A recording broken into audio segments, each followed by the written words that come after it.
referee, a symbol of authority in any sport and the main arbiter of the rules of the game.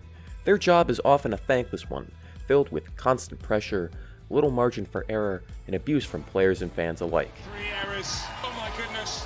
Oh dear. Oh dear. Oh, I think we're at the end here. Oh, that's such a shame. In spite of this, they're integral to the competitive integrity of sports. At the highest levels of competition, it becomes necessary for an unbiased observer to enforce the rules with the utmost accuracy and professionalism. This reality, of course, is no different in pickleball. From keeping watch to countless different types of faults, to mediating conflict between players, that ball was like this, short. No, it was not. Here, I'll bet you $100. keeping watch for line calls. Referees in pickleball have a lot to juggle simultaneously. But how does someone even get there in the first place? Well, the road to becoming a referee is pretty simple on the surface, but it's nonetheless an arduous one.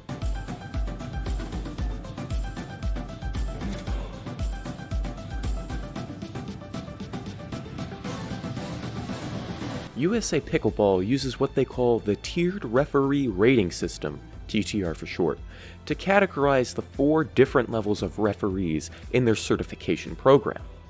These tiers are Newcomer, Level 1 Referee, Level 2 Referee, and Certified Referee.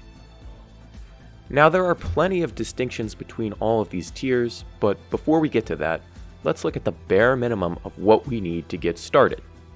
First off, you're going to need to be a registered member of USAP and at least 16 years of age to submit an application. Once you do this, you'll need to take an introductory training class provided by USAP.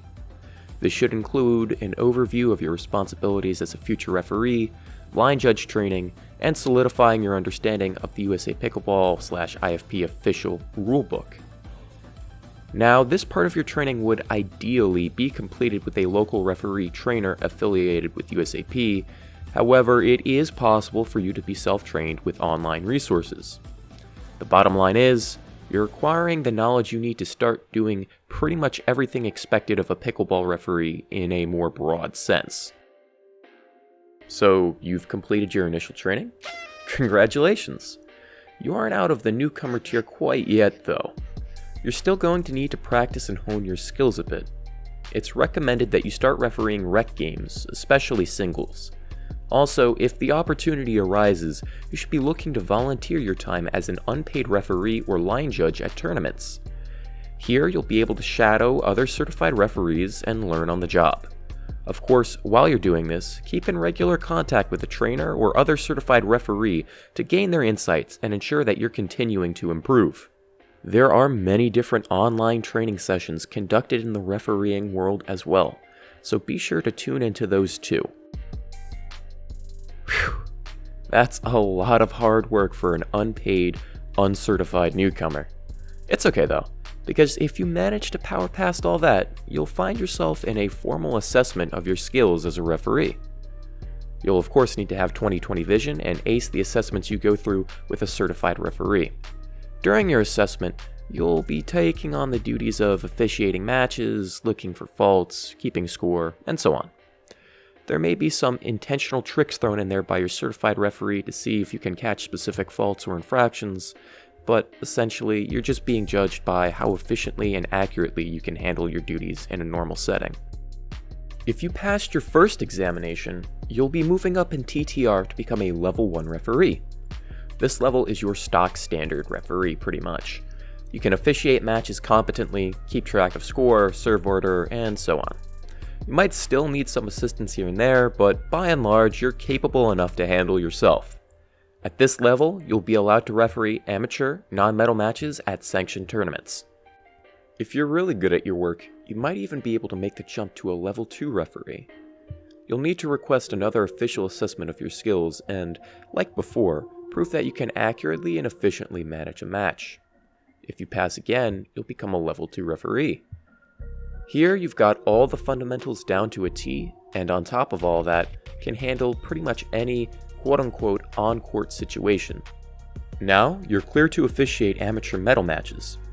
Pretty impressive. But there's still one final hurdle that you'll need to cross before you reach the end of your officiating journey. To reach the final rung on the pickleball referee ladder, you're going to need to do a few things.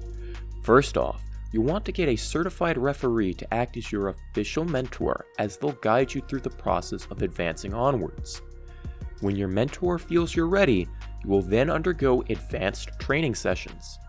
Here, you'll go through the motions of refereeing various different situations and scenarios before a certified referee who will judge your performance. If you pass, you'll be required to do an interview with a certified referee coordinator where your knowledge of the laws of the game and officiating in general will be assessed.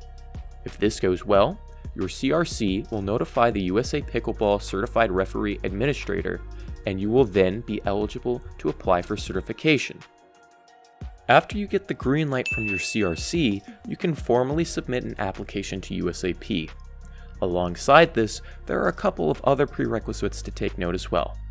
You must have refereed at an official event within 60 days of applying and recently passed both online referee and line judge tests. Then you'll pay an application fee and set up a time and event date at a USAP sanctioned event to be further evaluated yet again. Then, and only then, your final test will begin. You're required to referee at least 3 matches total. At least one of these matches must be with a stacking team, and the other needs to be a medal match. After the on-court assessment concludes, you'll be quizzed on what are called compulsories, which are essentially just questions about scenarios that didn't show up in the matches you officiated.